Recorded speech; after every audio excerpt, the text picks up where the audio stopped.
Hey everybody, I'm Mike. This is Budget Guns and Gear Reviews, and you are watching The Right of the People, where we use the first to defend the second every Friday night at 11:30 p.m. Eastern. So uncover your keyboards, fire up your fingers, and come join the conversation.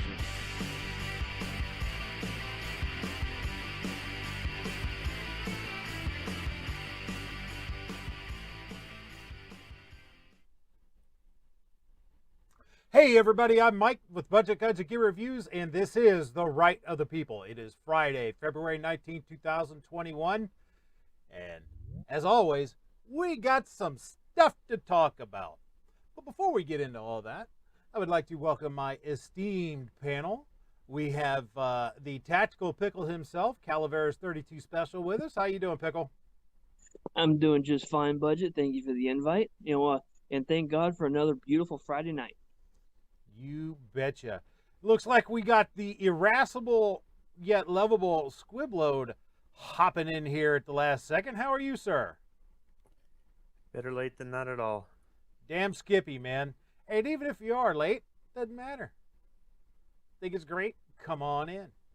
So next time I could be fashionably late? Yeah, be as late as you want. It don't matter to me, man. As long as you're here, brother.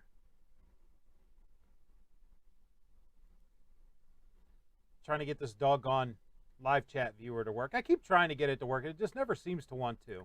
You know, you had technical difficulties before the show started. Still in the spirit of the right of the people. Yes, I had technical diddlies because my stupid ass forgot. My stupid ass forgot to. Hey, it worked. My stupid ass forgot to change the time setting, so at 7:25, people are showing up going, hey, what's going on here? I had to go back in and change that. Yeah, I thought that was kind of funny. Yeah, I checked in before, and then I checked in after you put the disclaimer out there. So it was like, yep, technical difficulties. It wouldn't be the right of the people without technical difficulties, man. Although it seems that I have this technical difficulty whooped, because my live chat viewer is visible here, so that's awesome. That's a Q. All right, speaking of Q, let me see you people out there in the chat. We got John 12 Gauge showing up. We got Billy the cab driver in the house. The poor conservative. Earth is here. Seven Wonders is here. New York Outcast is here. Says he's got his Cheetos. Outstanding. You know, got to have something to fortify yourself with for this, right? Guitar Man Pete is out there. Anybody else, if you're out there, say hi in the chat. That way we can have a conversation. Otherwise, well, you don't get to be part of it, right? Don't be passive, be active, be a part. Just be respectful and be appropriate. I don't care if you disagree. That's awesome. Please express it. I like to bounce my ideas off of other people's ideas. That way I have to take my own stuff out, take a look at it, examine it, and see how it holds up versus someone else. And then I can either modify what I'm thinking or confirm what I'm thinking. Do not want an echo chamber. Just don't be a dick. That's all I ask. So, got some stuff to talk about tonight, as I've already said. Let's dive right into this. First up, from townhall.com, federal civil suit against Kyle Rittenhouse, Kenosha guard, dropped. By Julio Rosas from February 18, 2021. The federal civil suit that was filed against Kyle Rittenhouse, the Kenosha guard, and Facebook by Hannah Giddings and 3 other people who were at the Kenosha riots was dropped by the plaintiffs, according to Kenosha News. Kenosha News reported the suit was attempting to use a Reconstruction-era federal law inspired by the rise of the Ku Klux Klan to seek damages from Rittenhouse, the Kenosha Guard militia, its commander, Kevin Mathewson, the Boogaloo Boys, an anti-government movement, and a West Bend man who identified himself to the media as a member of the Boogaloo Boys. The suit was aimed at Facebook because the plaintiffs accused the social media platform of negligence for allowing the Kenosha Guard to organize an armed response to protect private businesses and property after Kenosha experienced days of riots. Giddings was the girlfriend of Anthony Huber, who was one of the people Rittenhouse is accused of shooting after he attacked Rittenhouse when Rittenhouse fell down while trying to approach the police on August 25th. Skateboard guy. He is also accused of shooting Joseph Rosenbaum. That's the child molester who attacked him in the parking lot, came rushing after him, tried to grab his guns and tried to grab his rifle and got shot several times over it, who witnesses say tried to attack Rittenhouse before he was shot by the teenager, and Gage Grosskreutz. That's the fellow that got his softball-sized chunk of his arm blown out. That, the one that had the Glock in his hand.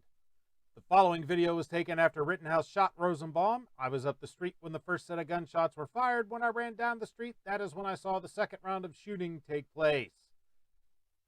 A pretrial conference for Rittenhouse's, and we're not going to watch the video. I mean, go back through my catalog and you can see a detailed and thorough analysis of all the videos on that. So yeah, go back and check that out.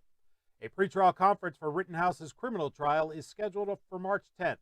Rittenhouse faces first-degree intentional homicide, first-degree reckless homicide, attempted first-degree intentional reckless homicide, and violating the city's curfew. Because, they just had to add the cherry on top of the sundae with that one, right? So there you have it. The lawsuit by Skateboard Dude's girlfriend has been dismissed, has been dropped, has been bye-bye. So good. At least he doesn't have that to worry about on top of every damn thing else, like the malicious political prosecution. What do you guys think? Good news, bad news, meh?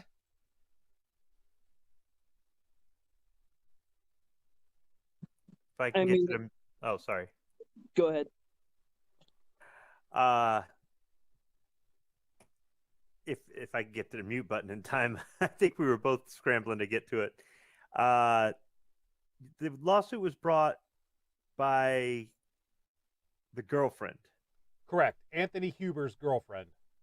And what legal grounds does she have to present a lawsuit for anything?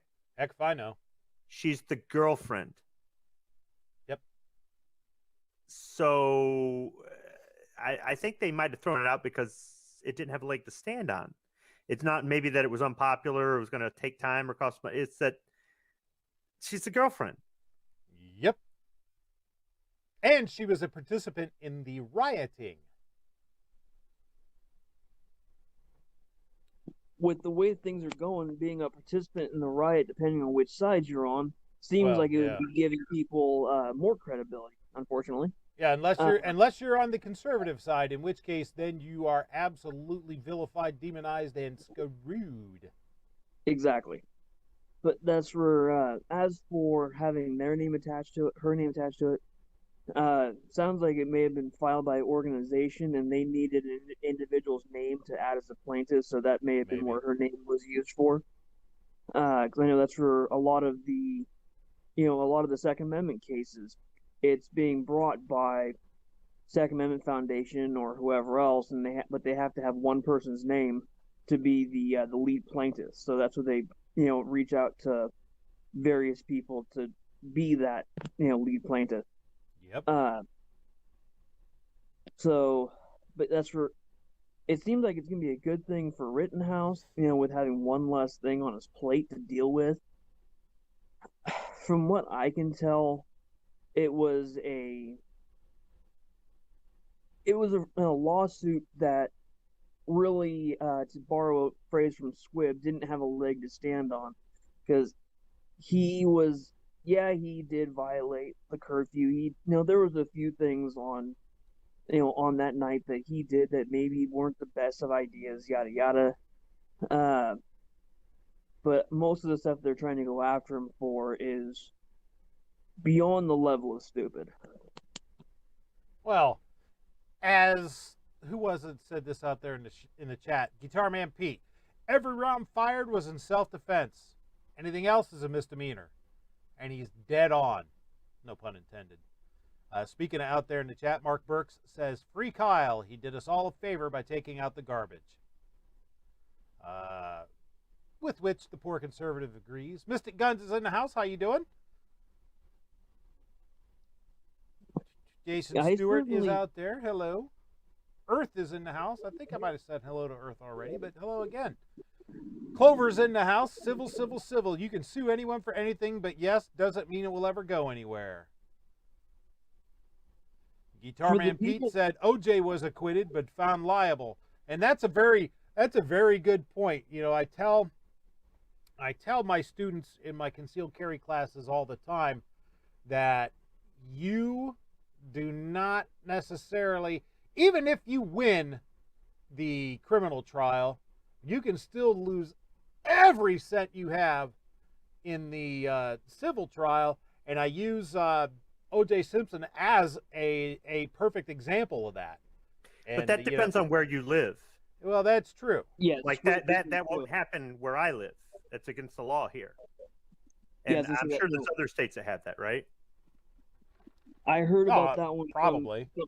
I heard about that one from some of the other gun channels guys. That's where, yeah, some states like such as California, which is where OJ was, you can be found not guilty criminally, but then they can still sue you. Versus I want to like Michigan, there was Squibb. I want to say it was one of the Carolinas, but don't quote me on that. Where if you're found not guilty in the then you're protected from the civil as well. So it really, you got to know your local laws. We got Andrew Faulkner popping in along with Bo Weevil. How you doing, guys? Bo Weevil, don't wreck on your way home from work. Let's see. So, there we have with that, folks. It's a, the civil part of this went bye-bye, or at least one civil suit. That's not to say that anyone else involved can't bring up another civil suit over this. So don't necessarily think that all his legal troubles as far as the civil side of things are gone. This is one reason why I carry, why I purchase, why I have concealed carry insurance, self-defense insurance, whatever you want to call it. I personally use USCCA, but there are a lot of others out there, is because depending upon what you buy, you can have some coverage for those civil actions if I'm ever forced to defend myself. You also want to make sure you have coverage for them, most of us. And I don't know about USCCA, but since you mentioned that, also pay for your defense and then they refund you. Other ones, put the money up front for you to to pay for it direct. So you have to do your research. Yep. But that's why I carry it. This is another reason why.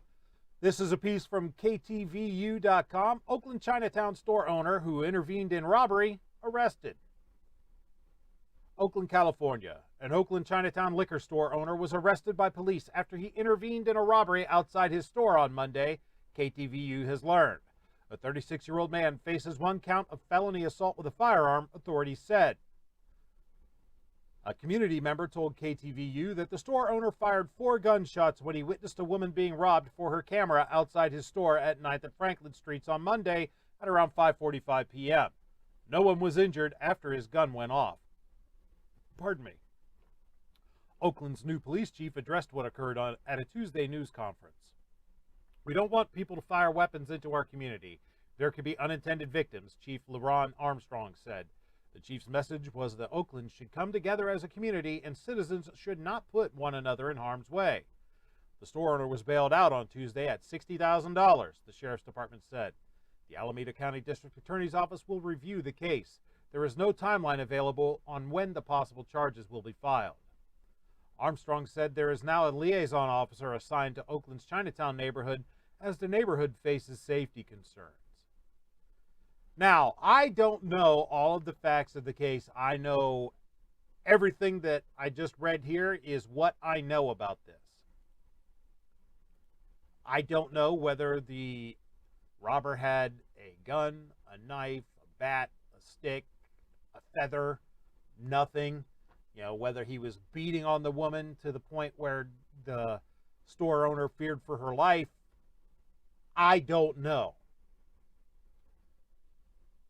But you have to, and this is one thing I also tell my students, particularly when it comes to defending other people, you must be 100% certain that you are in the right. As under Ohio law, and I'm sure it's similar elsewhere, if you're going to take on the task of defending someone else, that person has to have the legal right to defend themselves as well. In other words, if you come in halfway through it and the person getting the ever-loving shit knocked out of them and beaten really bad happens to be the person that started the fight, they're not innocent. They happen to be the person that escalated the fight. You know, they happen to not themselves be the one using self-defense, but, you know, if the guy beating on them is entitled to use self-defense and you help the quote-unquote what you perceive as the victim, if they're not in the right, you're not in the right. So really my advice, unless you are willing to go to prison for that person and you know 100% they're in the right, stand back, call the cops, be a good witness, observe and report. Now, that being said, maybe the store owner knew all those facts. I don't know. And what do you guys think on this? Is this a case of, because I don't know, do you have any more, first off, do either of you have any more information on this? Only that I don't know much more beyond what they had there, but I know in the Asian community in the Bay Area, which is has a pretty significant portion of Asian community down there, there has been a massive increase in the number of assaults on especially the elderly in the Asian community in the last several months. So it's hard to, beyond that, it's really hard to say.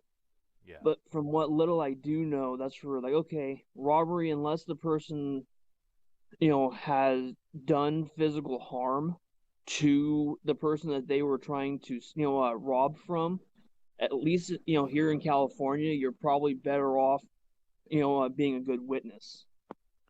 Now, again, I'm not saying don't intervene, don't help somebody, but what I am saying is be sure you know what you're doing. Be sure you know the situation. Be sure that thou shalt always cover thine ass. You know what I mean? Squid, do you have an opinion on this? Not really. Do you guys think it is a good idea to have some sort of concealed carry insurance, whatever flavor you like? Again, there are many of them out there. Just perform your due diligence and do your research. I use USCCA. They're talking about it out in the chat that, USCCA does, in fact, pay all that up front, even bail. How much depends upon what coverage plan you have. But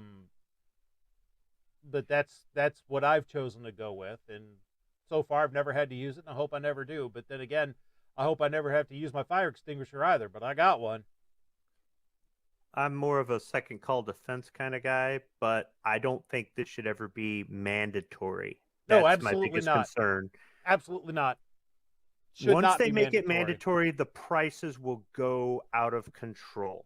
Yep. Look at your car insurance. Yep. And like if you're in my state where we've got some of the best car insurance you can get in America, it's also some of the most expensive. And it's the state did ease up some of the requirements last year, but read the fine print. There's some things that come with it that I don't necessarily. I think we were better off before they eased the restrictions. But when you make it a requirement, these insurance companies just start rubbing their hands together and go, "We got them." 7 says that violent crime against Asians is up over 400% since the CCP virus. Yeah, that makes sense.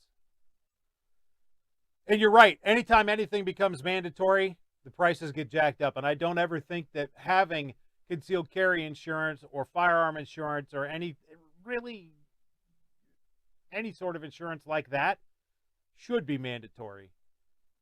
But that don't mean it ain't a good idea. You know, that's on my cars. I carry full coverage insurance. Yeah, liability is what you need to have, but I think it's a good idea to have full coverage. Same here. You know, you don't need to have concealed carry insurance, self-defense insurance, but I damn sure do, because especially since I saw what happened with the guy that owns the property right next door, where he ended up shooting a guy, and you know, it cost him over $100,000 to defend his himself in court over that. I made sure I got some self-defense insurance immediately, because if it ever had to happen to me, I can't afford that. New York Outcast says, when it comes to your freedom, 30-ish bucks a month is nothing. Most spend more on coffee. And he says, and I'm a cheap SOB. So yes, I agree 100%, man. That's why I carry it. Yeah, I agree 100% too. He is a cheap SOB. Clover says, he's stirring the pot out there. He says, what? Squib has no opinion? Mark that down on the calendar. It's about as rare as a blizzard in Texas. Too soon? To which OBS says, nope, not too soon. And hey, OBS, how you doing? Clover Tech says, not all full coverage is created equal either. In the insurance game, price matters. If you're paying less than me, odds are your protection is not nearly as good, even if we both have full coverage. That's very true. When it comes to anything, really, perform your due diligence before you purchase it, period. Yeah, that's where part of that due diligence is also, checking for point of diminishing return as well, because you may have, just because something's more doesn't necessarily make it automatically better. So you do have to make sure true. you do your investigation. That's true. I mean, the two things when it comes to buying anything, there's two things you should never do automatically. You should never buy the cheapest you can find automatically, and you should never buy the most expensive you can find automatically, because in both cases, they're probably not worth the money. Look and see what cost versus the benefit is, and if it works for you.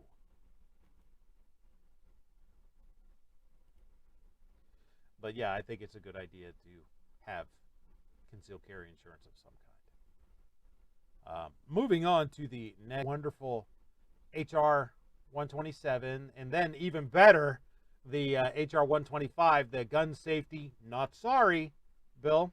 And yes, that's the name of the bill. This is a piece from Breitbart from February 16th. Fact check. Sheila Jackson Lee falsely claims civilians haven't stopped the mass shooting in 33 years. Claim. Representative Sheila Jackson Lee, Democrat, Texas, claims civilians have not managed to stop a single mass shooting during the past 33 years. Verdict. False. Numerous armed civilians have thwarted mass shootings over the last 7 years, and even more have done so during the past 33. Lee made her claim in the text of her gun control bill, H.R. 125. The text of the bill says, mass shootings stopped by armed civilians in the past 33 years? 0. A quick fact check shows otherwise. Breitbart News reported that a concealed carry permit holder shot and killed an alleged Tulsa, Oklahoma attacker on March 27, 2020, thwarting a mass shooting in the process. On December 29, 2019, the Associated Press reported that a man opened fire on a Texas church congregation and was shot and killed seconds later by an armed congregant. Video from the incident showed congregant Jack Wilson shooting the attacker while other congregants, why am I having a hard time saying that word? While other congregants closed in, guns drawn, to help end the attack as well. ABC News quoted Texas Department of Public Safety Deputy Director Jeff, I'm assuming is what that is, Jeff Williams, saying, the citizens who were inside that church undoubtedly saved 242 other parishioners. That might get swept aside in this whole conversation about active shooter response, and God knows law enforcement has done a whole bunch of work to make our response better. On August 7, 2018, Fox News reported that a concealed carry permit holder was there to save countless lives when a gunman with bad intentions opened fire on a back-to-school event in Titusville, Florida. Fox 32 quoted Titusville Police Sergeant William Amos saying, Based on the information that we've gathered, this person stepped in and saved a lot of people's lives. Breitbart News explained that an Uber driver with a concealed carry permit stopped the mass shooting in Chicago on April 17, 2015. The Chicago Tribune reported the permit holder was in his car when he saw a gunman open fire on a group of people. The permit holder pulled his own gun and shot multiple rounds, striking the attacker 3 times and ending the mass shooting in the process. Breitbart News also noted that a concealed carry permit holder stopped the March 22, 2015 mass shooting in a Philadelphia barbershop. The NBC Philadelphia reported that the gunman was shooting at customers and barbers when the permit holder intervened, shooting the attacker in the chest and ending the threat. ABC News observed that Richard Plotz opened fire in a psychologist's office on July 24, 2014, and his shooting spree was stopped by an armed doctor. Plotz was convicted for opening fire on Mercy Fitzgerald Hospital in Darby Borough, Pennsylvania. Delaware County District Attorney Jack Whalen noted that Dr. Lee Silverman, the armed psychologist who ended Plotz's attack, helped prevent Plotz from reloading his gun to continue firing. Those are 6 examples of armed civilians using guns to stop mass shootings during the past 7 years alone. So that comes as no surprise to any of us, because those of us on the panel and those of you in the chat watching this and those of you listening in podcast format, we're pretty much dialed in. But, that's where you can find the information to direct others to, because, you know what? Anti-gun politicians lie. So it's always good to be able to refute them. That's where it's crazy that someone coming, a politician out of Texas claiming that within just the last couple of years, obviously the one that was mentioned there with the shooting there in Whitechurch that was stopped by, I can never remember the guy's name. That's where, Jack Wilson. Jack Wilson, thank you. Single shot from him, and it took out the guy that was shooting the congregation.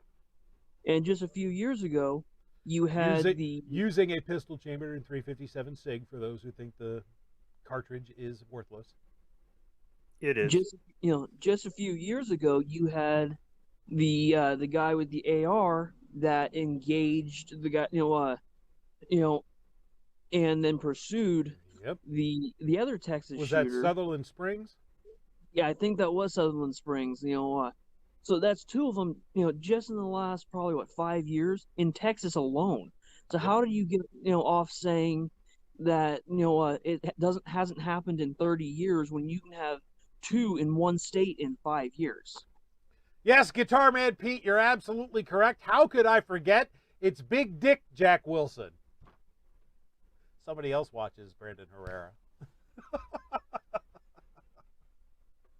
But yes, you're absolutely right. And I'll tell you why, Pickle. I'll tell you how she didn't know this, quote unquote. She knew it. Anti-gun politicians have to lie because when true facts are presented, it harms their cause, it harms their case, it harms their agenda instead of helping it. We have the wonderful luxury of having truth on our side. They have to lie. That's why one of the best things we can do is collect data. We collect web addresses, collect URLs, collect information, collect news articles, so that we can refute their lies with the truth. And that's one thing where one thing I would suggest about don't just collect the URLs. Overtext says Williford did not stop a mass shooting. A lot of people died before he got to it, sadly. That's very true. True, but that's for how many more could that would that maniac potentially have gone after if someone hadn't engaged him. But that's where yeah, it could have been more. Oh, I lost my train of thought. Sorry about that. Jason Stewart says using false facts to promote gun control is fraud. Well, yeah, they do it anyway. I would say it's not fraud. It's standard operating procedure for the anti-gunners. It's standard operating procedure for one particular political party, especially when it comes to elections. And that's where I don't think any of the political parties, whether it's Republican, Democrat, Libertarian, or anything else, are immune to selectively picking facts in order to bolster their particular argument. Yeah.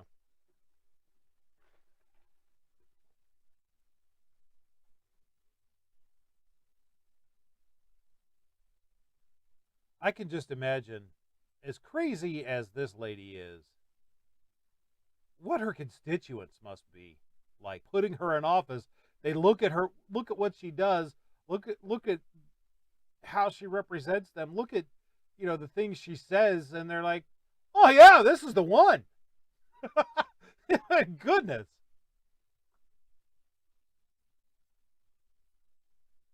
That also assumes that there's someone else in that district willing to run against her too. That's where there's, plenty of whack jobs. That's where the ones from my state, examples of absolute kooks, but no one will run against them, so they can keep getting in non-contested.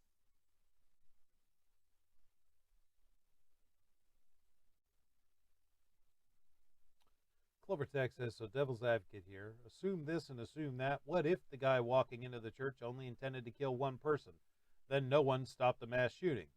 At what point is speculating intent and what if inaccurate and potentially dangerous on either side? I got you. He says it's not a mass shooting until there are bodies on the ground, right? Well, you can... I see what you're saying, but here's the thing. To say that a mass shooting was prevented because there aren't a bunch of bodies, wasn't prevented because, well, didn't meet the criteria of being a mass shooting, is a little bit disingenuous when you can surmise the intent of walking into a soft target and starting to shoot the place up. If someone puts a piece of lead through their dome and then, keeps more than one or two people from dying, to me, that's stopping a mass shooting. Yep, maybe that is speculative on my part, but hey, if they're going to do it, I'm going to do it, right? I'm just going to use more logic and fact-based thinking in my justification of it than guns are bad and good guys don't do anything with guns.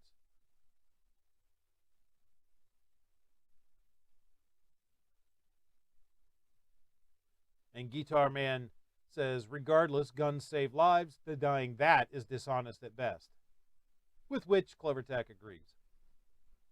But yeah, I know what you're doing, Clove.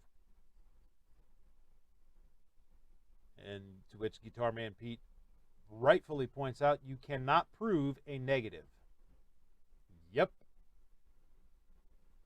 All right, moving to the next bit is this piece from The Hill. Biden pledges action on guns amid resistance, by Brett Samuels and Alex Gangitano from 2/15/21. White House officials met last week with several gun violence prevention groups as they weigh how to move forward on an issue that has stymied Democrats for years.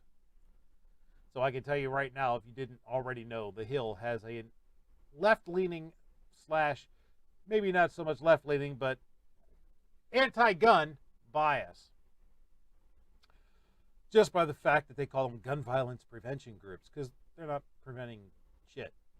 The White House says President Biden is personally committed to action on an issue that he has tackled many times in the past. Less than a month into the new administration, Biden officials are meeting with advocates backing reforms. Yeah, see the language they're using? Advocates backing reforms that Democrats have been pushing for in Congress, like strengthening background checks. Yeah, see? The words you choose to use, folks, reveal your thoughts. However, Americans' views on guns may be even more divided than the last time Biden confronted the issue. A November Gallup poll found support for stricter gun laws is at its lowest level since 2016.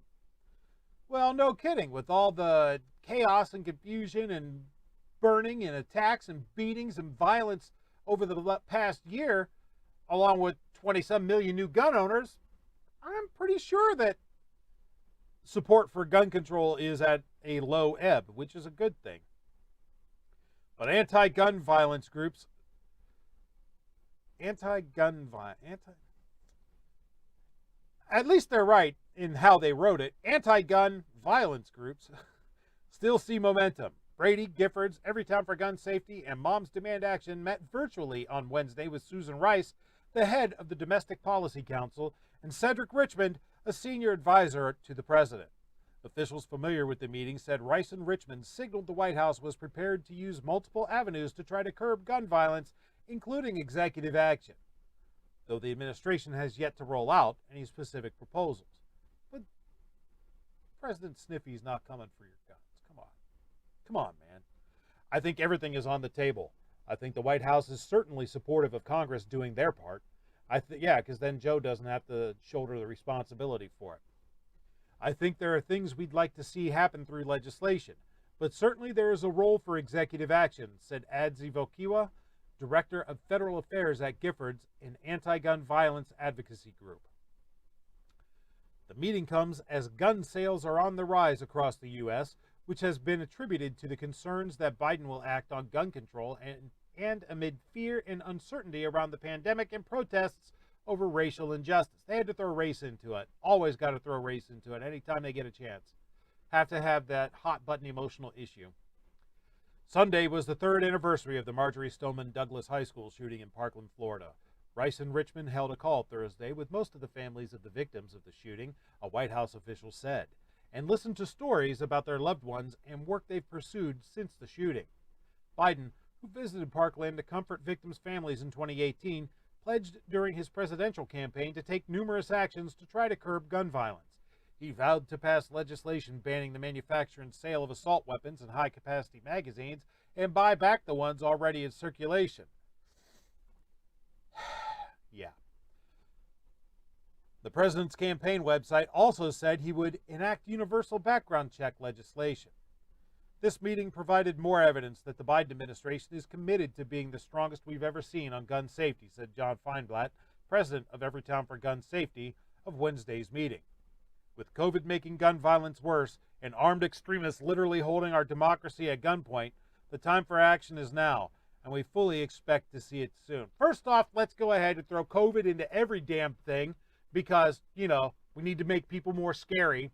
And then, armed extremists holding our democracy at gunpoint. What? Who's holding anything at gunpoint?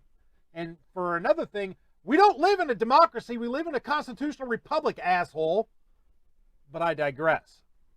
Shannon Watts, founder of Moms Demand Action, also released a statement on the White House meeting saying it confirmed that gun safety is a top priority for the administration.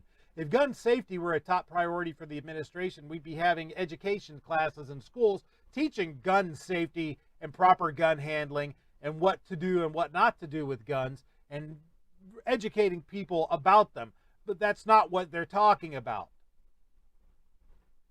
We look forward to working with the administration to save lives and stop gun violence, and we're confident that we will see executive and legislative action in the near future, she said. Remember, folks, gun control is never about the gun, it's always about the control. The White House is still staffing up and has yet to nominate a head of the Bureau of Alcohol, Tobacco, Firearms, and Explosives, which enforces gun laws. Both are a sign that the administration is still some time away from formally putting anything forward on guns, sources said. Yeah, the BATFE doesn't just enforce gun laws, it also makes them by fiat, regulatory interpretation. Like making an inanimate chunk of plastic magically become a machine gun. Biden has, and yes, I know that happened under the Trump administration, but it's still a ruling by the ATF, not legislation passed by Congress.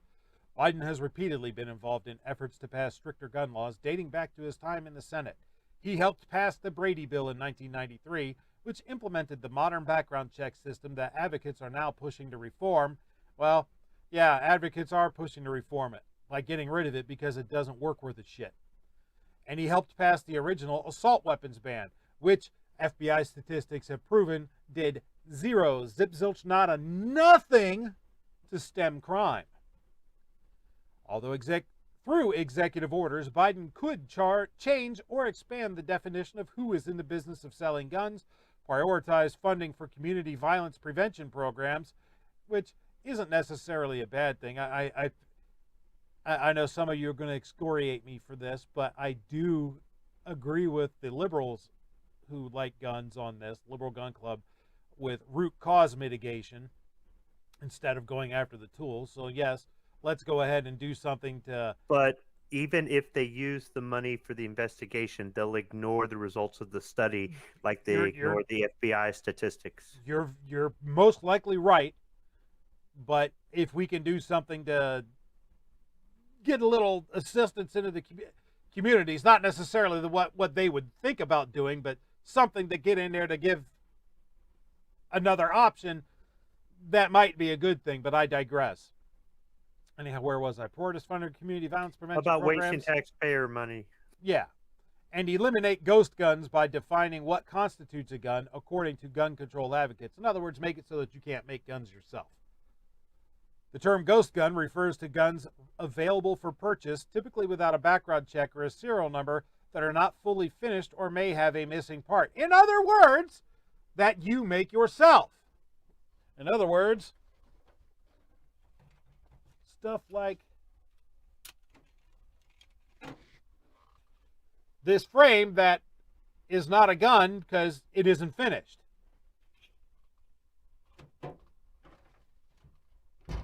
What they object to is the fact that it doesn't have a serial number and it's not recorded anywhere, and thus they don't know about it. And the only reason they would want to know about it is so that they can, well, you can figure that one out.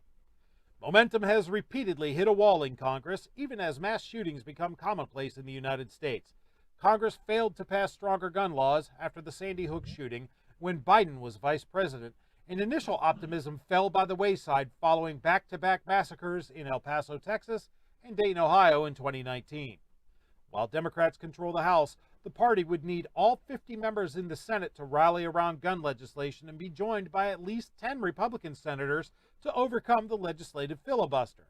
A bill proposed by Senators Joe Manchin, Democrat, West Virginia, and Pat Toomey, Republican, Pennsylvania, after the Sandy Hook shooting only garnered 54 votes. That's because it was a piece of shit bill. Senator Chris Murphy, Democrat, Connecticut, an active voice on gun control ever since the Sandy Hook shooting in his home state, told The Hill he plans to introduce background check legislation in the upcoming weeks, quote unquote, and is committed to getting a bipartisan bill passed in this Congress. So, backing up to the whole filibuster thing, that also assumes that the Democrat Party and the Democrat politicians don't decide to kill the legislative filibuster. You know, people keep saying, oh, you know, they don't have 60 votes. They don't have 60 votes. They can't do anything with just a majority vote. They don't have 60 votes. They don't have 60 votes. You're right. They don't have 60 votes. And they've said that they won't pack the courts, and they've said that they won't kill the legislative filibuster. I'm not sure that I trust that. And I'm also not sure that 10 weak-kneed, lily-livered, jellyfish-spined rhinos wouldn't flip either. So, if they get rid of the filibuster long-term, it could potentially hurt them. However, politicians aren't necessarily known for some of the best long-term decisions. I'm not saying that sometimes they think for don't the next have election. Yeah.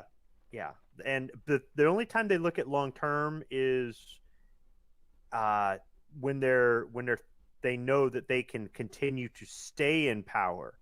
So I'm not saying they wouldn't try to do it, but if I was one of them, I wouldn't.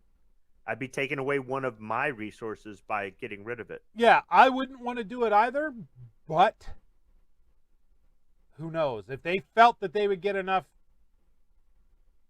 out of it, or if they felt they could strong-arm, bribe, cajole, or pressure enough weak Republicans into it.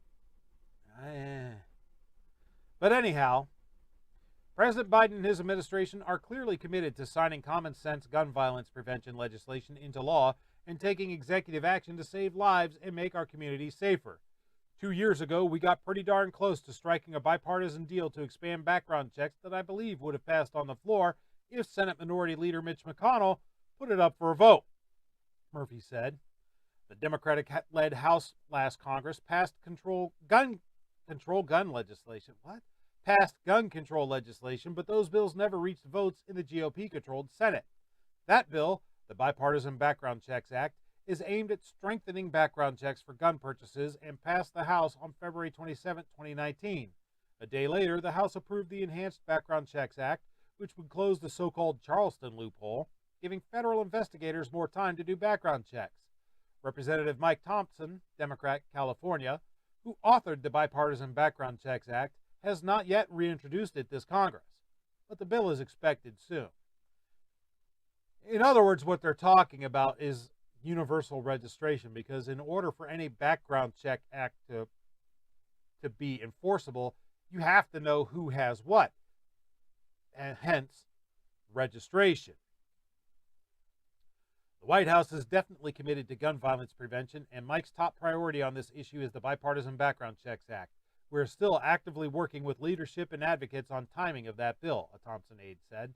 Assault weapon ban legislation to prohibit the sale of semi-automatic rifles and pistols with certain military-style features was also introduced last Congress by Representative David Cicciolini, Democrat, Rhode Island. Representative Dan Kildee, Democrat, Michigan, another vocal gun control advocate, noted that passing background checks in the House last Congress was the first legislative action to prevent gun violence in decades. No, it wasn't, because it would do nothing to prevent gun violence. Matter of fact, there is no such thing as gun violence. There's just violence. The tool is irrelevant. Except for, the tools in Congress. While the bill to expand background checks received bipartisan support, it was unfortunately blocked by Mitch McConnell in the U.S. Senate. Now, with a new Congress and White House, I know that action to prevent gun violence remains a top priority for President Biden and Democrats in Congress, Kildee told The Hill. Democrats are also looking to take advantage of the weakened National Rifle Association. The once powerful pro-gun lobbying group filed for bankruptcy last month following a lawsuit that alleged it violated New York state law governing nonprofit organizations. It will be up to these millions of law-abiding gun owners and millions of NRA members to make their voices heard in opposition to any infringement upon their constitutional rights, the group wrote in response to comments from White House Press Secretary Jen Psaki last week that Biden would love to see action on additional gun safety measures. Again, if they were wanting to take some gun safety measures, they'd be teaching Eddie Eagle in every school. Stop, don't touch, run away, tell an adult. Democrats point to public polling to argue that basic actions intended to limit gun violence, such as universal background checks, are overwhelmingly popular. Still, former President Trump's vow to protect his supporters' Second Amendment rights was one of his reliable applause lines on the trail in 2020. The Gallup poll found that only 22% of Republicans favor stricter laws for gun sales, the lowest percentage in 20 years. Conservatives are likely to ardently object to any effort that is perceived as taking guns away from Americans and use it to fuel their base heading into the 2022 midterm elections. So, yeah. And I think that last sentence is the only grain of truth in this. Conservatives are likely to ardently object to any effort that is perceived as taking guns away from Americans and use it to fuel their base heading into the 2022 midterm elections. They know history. So I don't know if all these gun bills that they're about to launch, the ones that they have launched, are really just a tempest in a teapot, a bunch of sound and fury signifying nothing. It's posturing, maybe. I think that they might be hesitant to actually pass and ram through something substantial, because they remember what happened before when they did pass something substantial and got their collective asses handed to them in the midterm elections. They don't want that to happen again. Now, that does not mean that we don't need to pay attention to this. That does not mean that we can just go, yep, ain't never going to pass. Nope, they ain't going to be able to come take my guns. They ain't going to be able to pass none of this shit. No way, man. Listen, they ain't got 60 votes, so it don't mean shit. We cannot afford to think like that. That's the problem. We cannot afford to be complacent. We cannot afford to laugh it off. We cannot afford to just shrug and say, yeah, ain't never going to happen.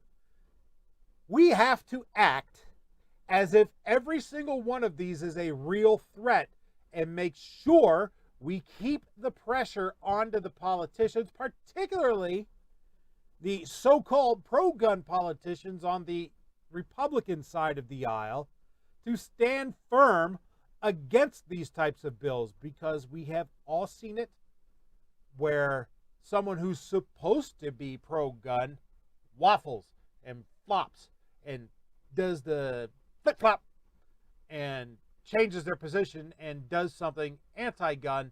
Well, because I needed to vote for this bill because even though it had this anti-gun bullshit in it, these parts needed to pass. We have to be on them to keep them from doing it, because that's how they'll get it done, is if we sit back and don't pay attention and assume that we're safe. What do you guys think? Bueller?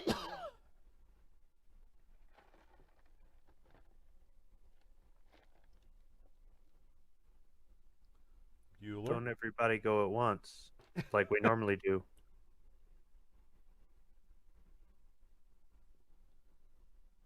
I think some people live in places where they can harass their elected officials, but these people have historically gotten reelected, and they've historically stood against the Second Amendment, and you're spitting into the wind. But I think where you do have the person that could be on the fence, or the new politician, or the politician that ran on the platform that they promised to protect your Second Amendment rights, that's where you need to remind these people that you voted for them because of this and that they need to stick with it. So I'm not saying that it's a bad idea if you want to contact that representative that's been reelected 8 times and they were anti-gun then and they're still anti-gun now. If you want to do that, that's your choice, but I get why you don't. But we need to remind those who promise to protect our rights why they're in office. Clover Tech says, yep, I'm on board with gun safety 100%. Been doing it for decades. Let's go.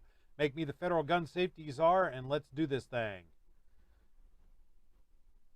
I'm assuming Clover means actual gun safety.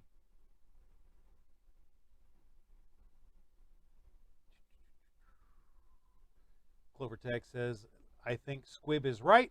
Let's mark this on the calendar. And I think they will unlikely pack the courts or drop the filibuster because they fear what will happen later when they don't have control. Democrats have way more hot button issues than Republicans. George says Democrats need to get a life. Jason Stewart says they all swore an oath to the Constitution. If they can't abide by that, then they should be removed. Clover says, I trust about as many Democrats as I do Republicans. It's not a party thing. The quicker we understand that, the better off we will be. Yep. If there were a Democrat who was actually pro-gun and did not vote against the Second Amendment, they might get my vote because of other stuff. Just for me, it's kind of a litmus test. If you vote against the Second, I can't vote for you. Jason Stewart says, how about background checks for politicians and their staff? Yeah, that would do good. That would be awesome. Clover says, damn it, I missed it. We can't afford to be complacent. Vigilance is important, but we have to be intellectually honest about reality as well. Yes, but we also, again, I don't think we can afford to let up, because if we let up, that's when they slip it in when we're not looking. We have to let them know that our eyes are on it. Let's see. Well, I came in late on the end of this, but hey, Ro, how you doing? I didn't even see you slide in. Yeah, I slid in here, and I get where people are coming from, but I'm telling you this right now: when you don't keep on your politicians and you don't kind of put some kind of transparency down about what the populace wants, bad things come. Yep. You have to be outspoken. You have to tell people what needs to be done towards what the populace says. You can't trust these people. How many times have I said it? It's the same wing, it's a different wing. It's the same bird. Yep.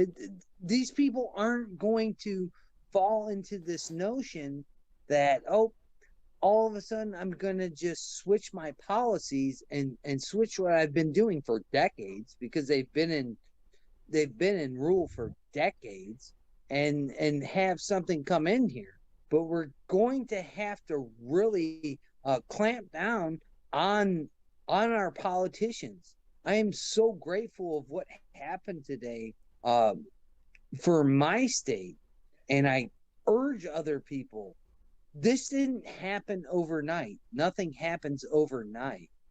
But when you keep on conveying to these people is, you're going to lose your 6 cars. You're going to lose your mansion. You're going to lose things that are so precious to you, because we don't think that way.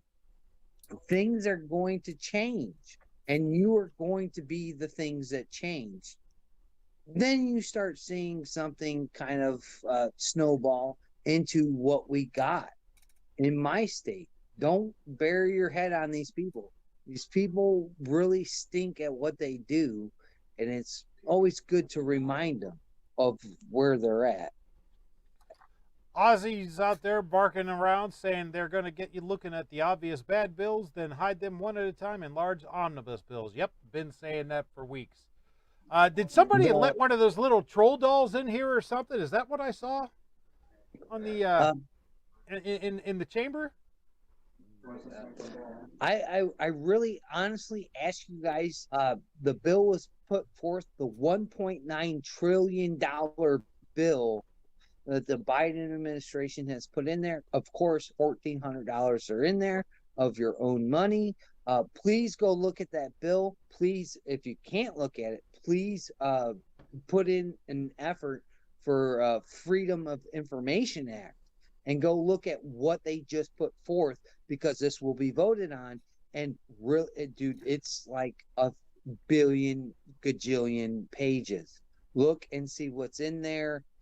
I'm going to get down into it tonight, and hopefully what you guys are saying, how they sneak things in there, there's no gun control in that bill. Let me know if you find anything. Clover, welcome to the chat. How you doing? I'm well. I haven't seen anything in there, by the way. Cool.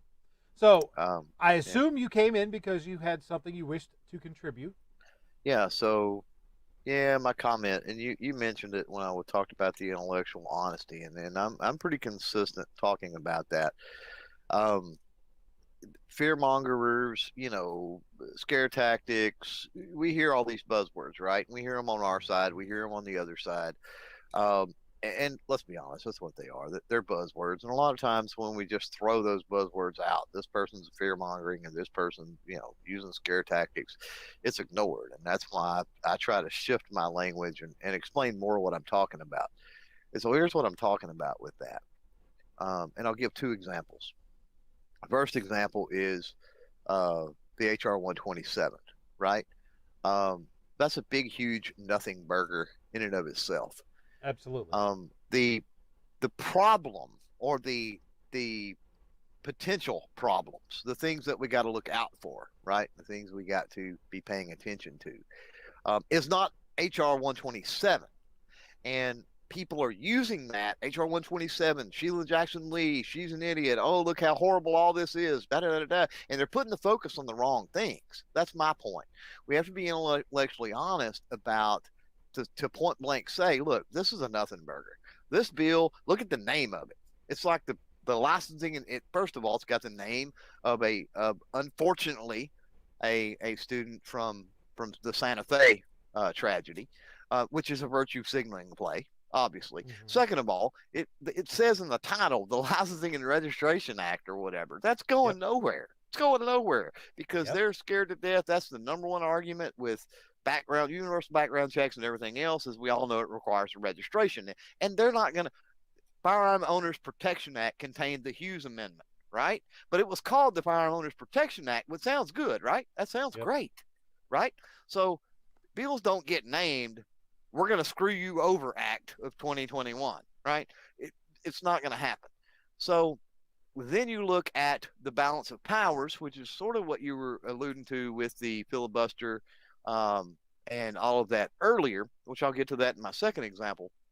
But it matters because when we talk about an assault weapons ban, the margins are smaller as far as control, and the partisan divide is greater than it was when the AWB of '94 was passed. So again, looking at everything in there, I think it's a huge nothing burger. The problem is, instead of people saying, hey, this is a nothing burger, but what we need to be paying attention to, folks, is other bills and them potentially using this as a fishing expedition to see what they can get support on line by line items in this, right? What they can get support on to then push through in something else. But instead of people being intellectually honest and saying that, they're using the tactics and whatever. They're putting out just everything about how horrible HR. They're putting the focus on this particular bill that's a nothing burger, and the focus is not in the right place. Now, with your comment and what you said and what I was getting at with the filibuster, same thing, right? Them getting rid of the filibuster is the issue, right? It's not by saying, well, by discrediting the fact that they don't have the 60. Odds are they don't have the 60, right? Correct. Odds are they don't. Odds are that they don't, right? But we got to say that, but then we got to be intellectually honest about it. When we say that, it's like it's okay to say that, but we don't want to hang our hat on that, right? So that's not where the focus needs to be. The focus needs to be when they start trying to maneuver things potentially and get rid of the filibuster, right? Yep. So instead of pounding home that, oh, we don't have it, we need to say, okay, yeah, the odds are it's probably a nothing burger, same as the 127, but here's what we need to be focusing on. Here's what we need to be looking for. And we've got a really big problem. And the reason that we've got this problem, and I'm sorry I'm taking up so much time, man, I really am. No, it's but okay. The reason that we got this problem is looking at the secondary things, right? Looking at the causalities of all of this is not sexy, right? Looking at the potential probability of parts and pieces of 127 getting pulled out and shoved in somewhere, that's not as sexy as showing this big, horrible, the worst bill ever presented probably in the history of Congress, right? That's sexy. Creates drama. It scares people. And unfortunately, the vast majority of people out there, they just eat that crap up, and it annoys me to no end. And G-Web's made a great point. We were talking about this one night, and I said it sucks, and a society issue, and I harp on this all the time. We don't have a government problem. We don't have a police problem. We don't have a racial problem. We've got a society problem. And until we can affect and fix society where people are willing to put in the work, which means doing some homework, doing, their civil, responsibilities, and taking a little more pride in all of that type of stuff, we're going to continue to go down the same path. Society has to evolve and has to change into just an overall better class of people. We've had, and I don't think very many people argue with me, that society has regressed over the last couple of decades. Something quite pitiful, probably because of technology and how it's great, but it also removes a lot of the human contact element. A lot of social skills are lost, and there's a lot of different things. I don't want to get off into that particular can of worms. But when you talk about society, you look at the newscast, and you've got two channels, Channel 1 and Channel 2. Channel 1 is the train wreck. Bodies everywhere, things on fire, smoke, flashing lights from emergency vehicles. Channel 2 has the 4-H kids at the county fair getting awarded these awesome scholarships and everything else. Which one gets the most views? Well, the train wreck does. We know that. Now, why? Now, why is the question? And again, I go down this path pragmatically. Why is the question? Okay? Well, on the surface, you say, well, it's because of the drama, right? And the fear and the just everything going on, right? With it the train wreck just sparks a lot more emotion for people, right? Nope. And so they tune in and they glue into that a lot quicker. I mean, it does, but that's not why it gets votes. So, and I think I know where you're going. There's another element, right? And G-Web's brought this up, and I totally agree. He brought it up one night, and he beat me to it. But it's how it's portrayed, right? You spin the drama and the tragedy and the negative. You can spin that to where you amplify that effect of people just being sucked in by it, right? Yep. Media, this is YouTubers, podcasters, mainstream, doesn't matter, right? Media in general. We've got a problem, and I'll put myself in this boat because I fail on this quite often. We fail to be able to apply that same type of amplification to draw people in emotionally with the positive things that are going on. And until we can get a grasp on that, right, we're going to have an issue. The opposite side, especially the 2A argument, a big thing is something we agree on. We all want to save lives. None of us want to see death and trauma and crime and that sort of thing. Nobody wants to see that. Neither freaking side. But it's just like the train wreck versus the county fair. How do we approach our side of the situation, which is a positive, which is taking responsibility for your self-defense, right? To be able to protect yourself, to be able to not be a victim and not be another number or another picture on the nightly news in the negative category, but the positive category, right? How do we achieve that? I don't have the answers to that, but that's definitely a question in this whole thing of, fear mongering versus the reality of the situation, and where is the balance? Well, I'm glad to hear you come in because you've been echoing things that I've been saying as far as, back to the gun control thing, HR 125, HR 127. Every time I brought these bills up, it turns into these probably aren't going to go anywhere. We need to watch for bits and pieces of these snippets to be inserted into something else. That's what we need to watch. I'm going to share a little secret here. I do that shit intentionally.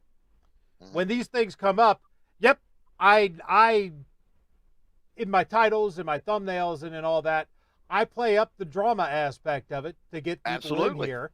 Yes. And then talk about the hope of it, the reality of it. That's what I try to do. I don't always succeed, but that's what I try to do.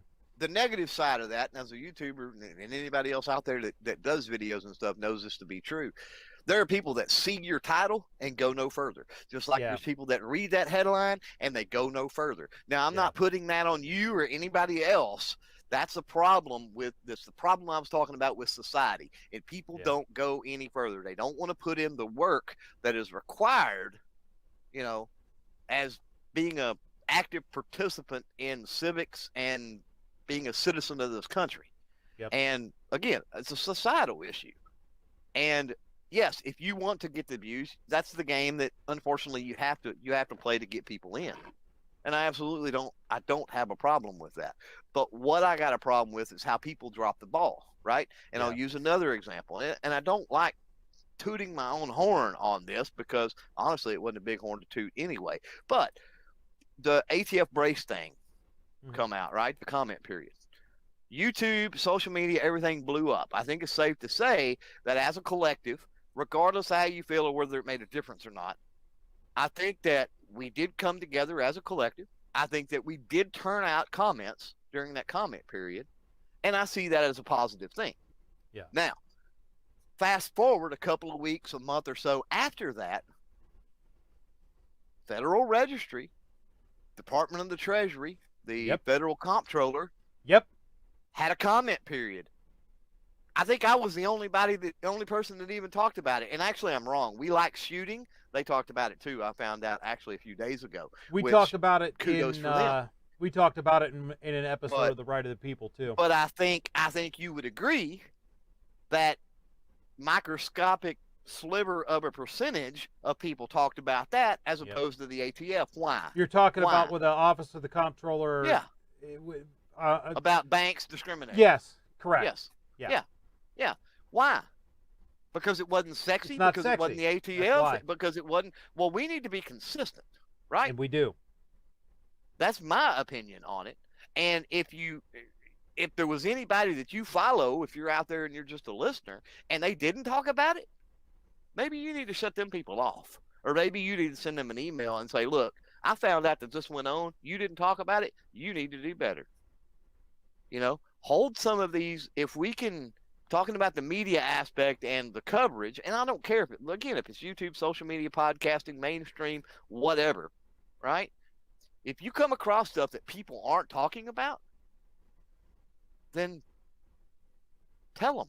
Let them know that, look, you dropped a ball on this. You let me down. You want me to continue to consume your content in any way, shape, form, or fashion. You need to do a little better job about keeping people informed about what's going on, especially if you tout yourself, right?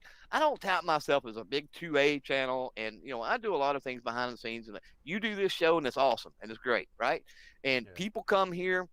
People know that the right of the people. What are we going to talk about? We're going to talk about our inalienable rights. We're going to talk about, 2A. We're going to talk about, potential infringements upon those rights, so forth and so on, right? And especially if you follow any of those channels, and there's some really big ones out there that do that sort of thing.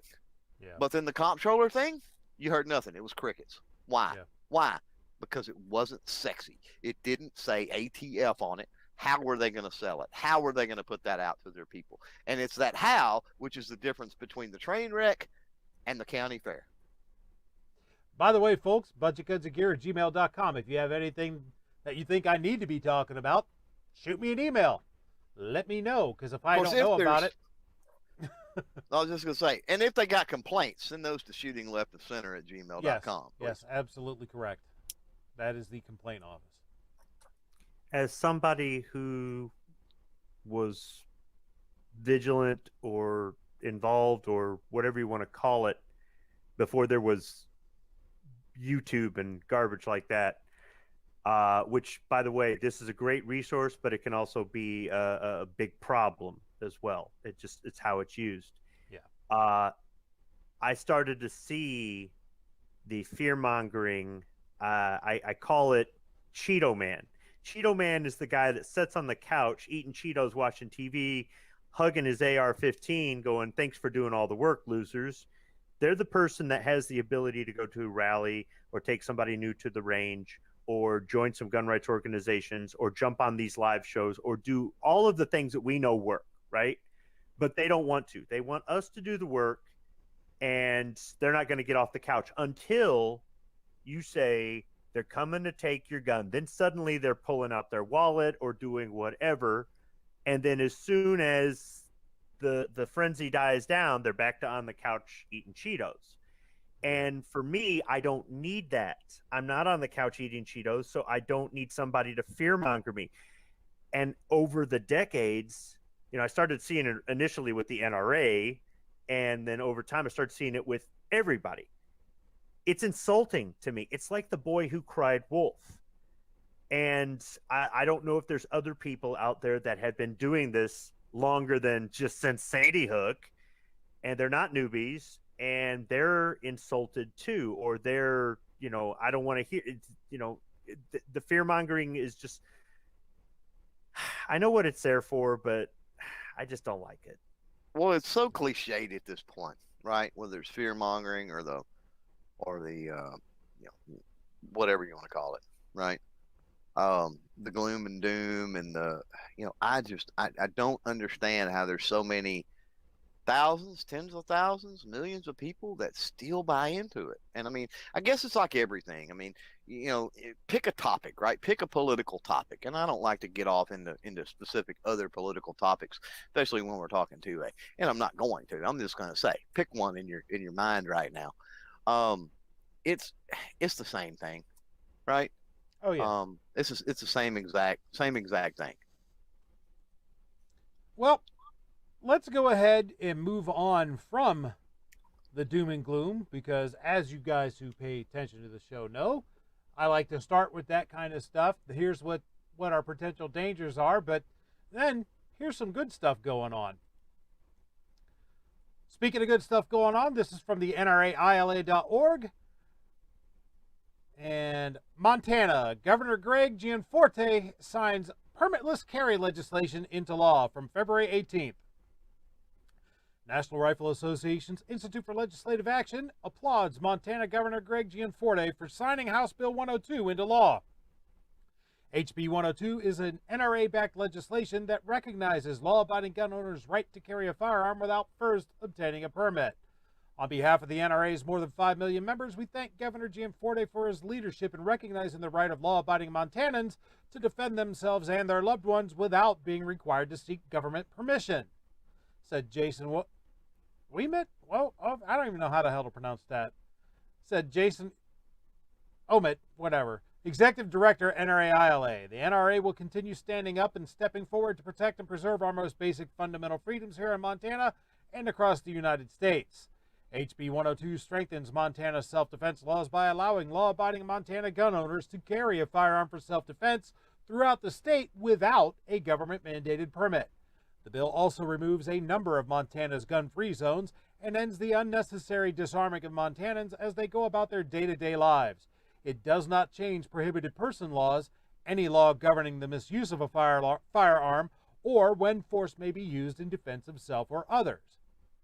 18 states, Alaska, Arizona, Arkansas, Idaho, Kansas, Kentucky, Maine, Mississippi, Missouri, Montana, New Hampshire, North Dakota, Oklahoma, South Dakota, Utah, Vermont, West Virginia, and Wyoming now allow law-abiding individuals to carry a concealed handgun without a government-issued permit. But wait, there's more. Because the just mentioned Utah did the same thing on February 12th. Governor Cox signs permitless carry legislation.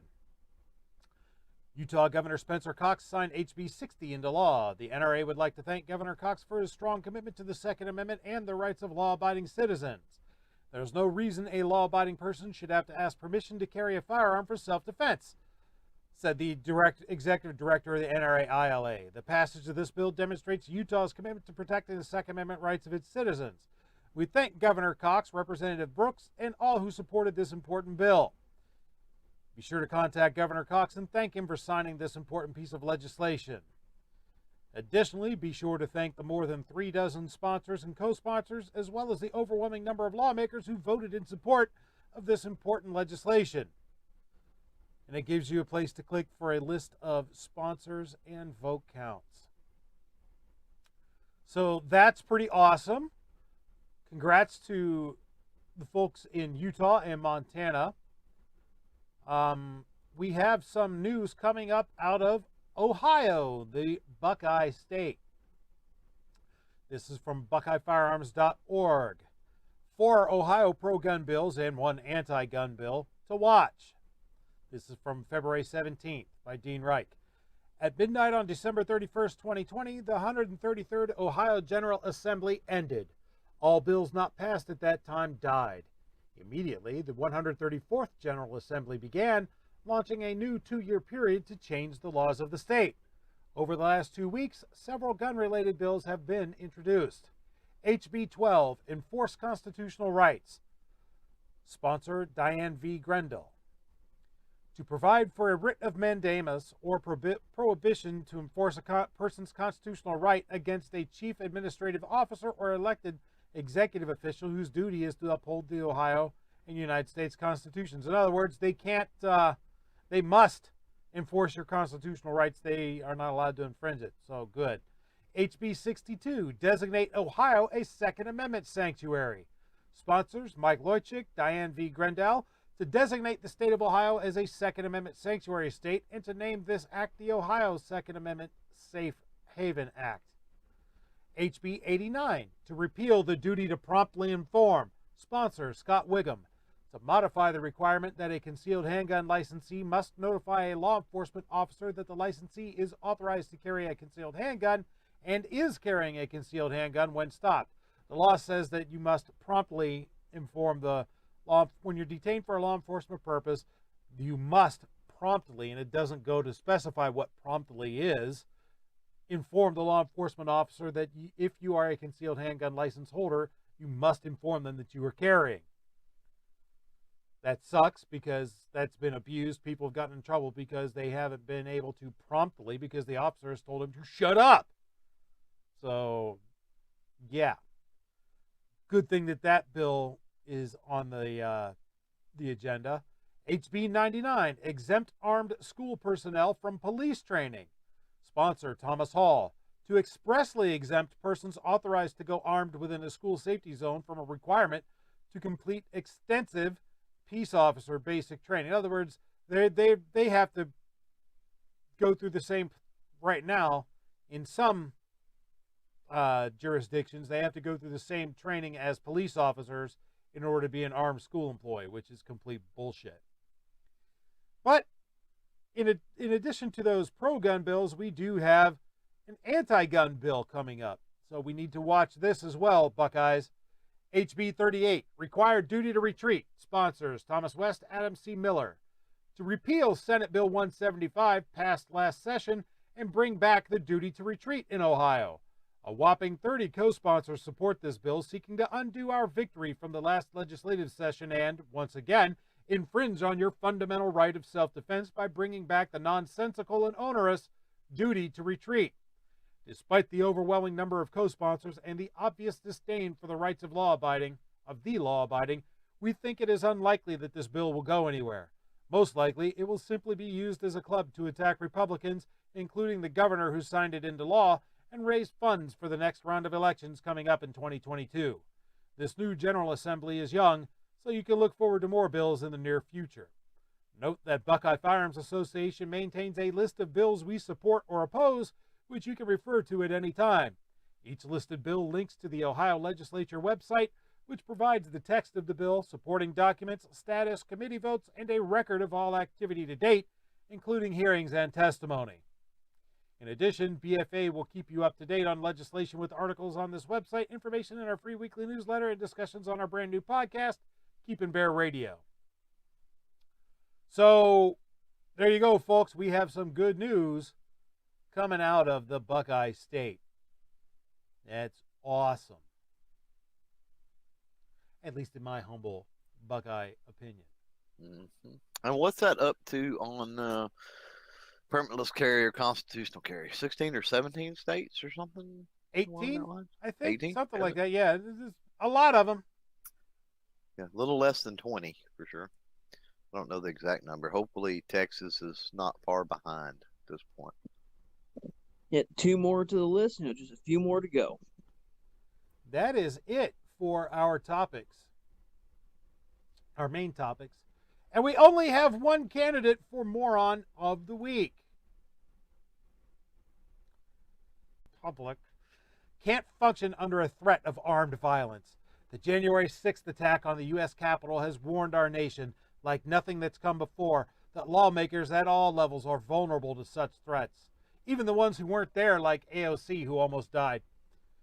The United States needs to act before elected officials become paralyzed by threats from a small minority of pro-gun absolutists. For too long, threats of violence have been used to intimidate lawmakers who are trying to address gun violence. The January 6th insurrection will only embolden those who make the threats. These are the good guys? Gun rights advocates have long argued that good guys with guns are an important defense against bad guys. But we have now seen how many people who hold up to that moment might have been classified as good guys were willing to attack police officers, smash their way into Congress, and call for the death of a vice president and Speaker of the House. 2 big steps needed now are elimination of the open carrying of weapons in the United States and the elimination or rigorous regulation of civilian ownership of military-style firearms. Can anybody tell me what assault weapon, what military-style firearm was used in the January 6th incident at the Capitol? Tell me how many were there that weren't in the hands of police. Yeah, I'll wait. On January 6th, America saw an act of anarchy aimed at stopping lawmakers from doing their jobs. No one can feel confident that our nation won't see more such attempts. from Washington to state capitals to city halls.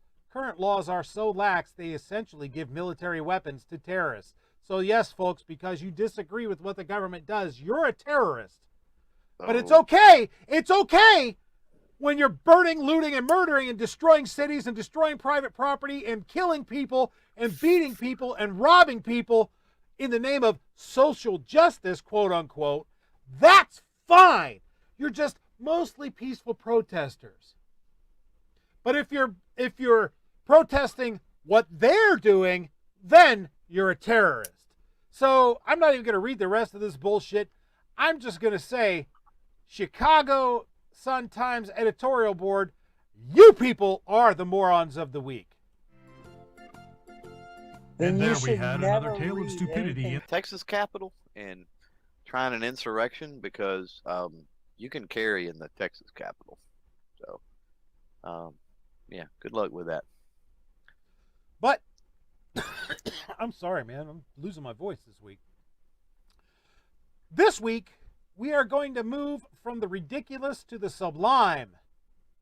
And this week, we have a winner of Balls of Steel.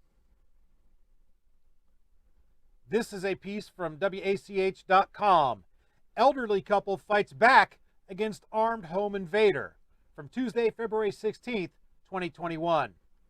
King County turned deadly after an elderly couple fought off the suspect. 82-year-old Herbert Parrish and his 79-year-old wife Lois Parrish said it was a normal Monday for them when they heard a knock at their back door around, 2 in the afternoon. This guy's 82. I opened the door and he said he was looking for his little white chihuahua and wanted to know if I saw it. I told him no, I didn't, said Lois Parrish. That's when the situation became violent. Lois said as she was closing the door, the man, who has now been identified as 61-year-old Harold Runnels, pushed his way inside.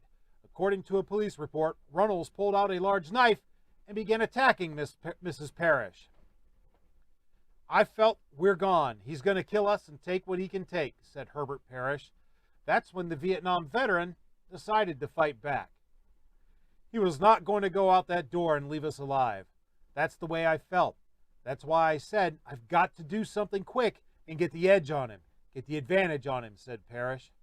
Herbert Parrish was able to act quickly, grabbing hold of a shotgun that was hanging on the wall by the door. Parrish said he then hit the intruder with the handle of the firearm until Runnels was unconscious. I started hitting him in the head with the barrel, and I know I must have hit him at least 10 times right in the face, just as hard as I could hit him, said Parrish. Aiken County Coroner Dara Abels confirmed Runnels died at the Augusta University Medical Center late Monday night from the injuries he sustained during the attack. Both Herbert and Lois Parrish were injured in the intrusion, but are both expected to fully recover. So I have to say, Mr. Parrish definitely has balls of steel. Beat the guy to death because he came in and attacked his wife. Good for him. Normally, I'm not gonna celebrate someone's death, but I think I'll make an exception in this case, even though it's more celebrating Mr. Parrish's wheelbarrow full of gigantic brass balls. And next up, yes, Clover, he pistol whipped him with a shotgun. Next up, last but not least, is Roll Call 219's favorite segment, self-defense shoutouts. Self-defense shoutouts are not where I'm reveling in the proposition that the bad guy is winning the room temperature challenge by taking a dirt nap. It's where I'm reveling in the proposition that, like Mr. Parrish, the good guys had the means, method, and opportunity to keep the bad guys from making them do the same. First up, from clickorlando.com. This is a Polk County man shoots, kills out-of-control burglar, sheriff's office says. Jory Plummer had violent criminal history, records show. Polk County deputies are investigating after a deadly shooting at a home in unincorporated Frostproof Saturday morning. Jory Plummer broke into a home where a husband, his wife, and their 3 children were sleeping around 1 a.m., according to a news release. The wife heard banging on the front door and woke her husband, according to deputies. Investigators said the husband then went to investigate and found the door forced open. The man then got his handgun and found Plummer in the front of the house yelling and cursing, according to the release. The man said Plummer was out of control and charged at him, deputies said. Investigators said that's when the man opened fire, hitting Plummer once.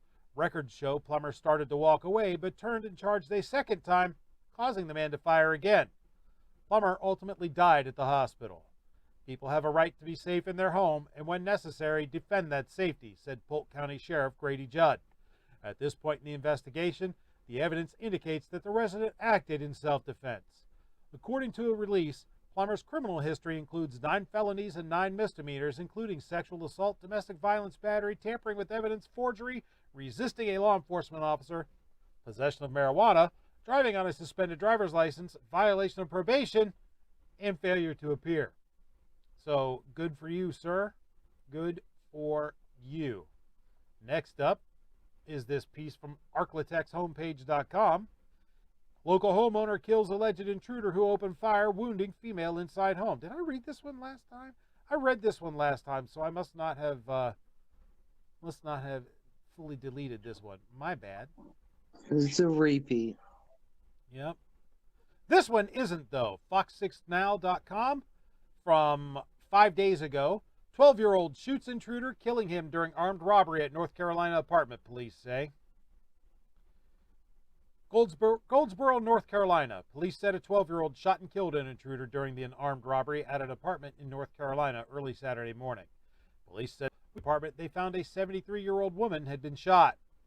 Police then found a second person a few blocks away who had also been shot. Were taken to the hospital and police home, demanded money, then shot the woman.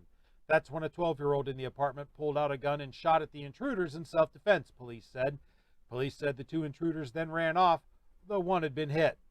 The suspect who was shot died later at the hospital. Police said he was 19 years old. Police didn't give out any information about the second suspect. The woman is still hospitalized with non-life-threatening injuries. Police didn't say how she and the 12-year-old were related. I guess that's a grandmother, from what I understand from other stuff. Charges against the child aren't expected. I think this is a sad story. I mean, it's good that the young man was able to defend himself, but it's horrible that he was forced to take a human life for values of human life and has to live with that for the rest of his. No 12-year-old should be faced with that. But I guess it is fortunate that he gets to learn how to deal with it instead of got killed himself. And that is it, folks. That is what we have.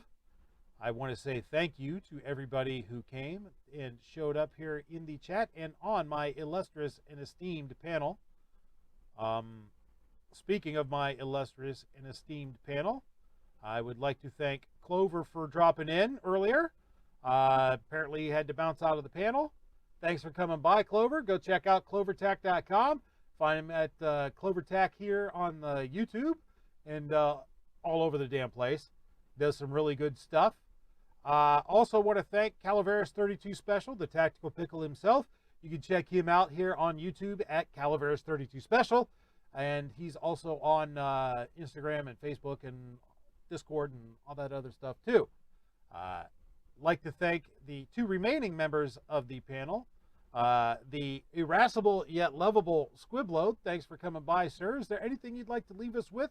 Any words of wisdom, final thoughts? Anything you'd like to plug? Nah. All righty.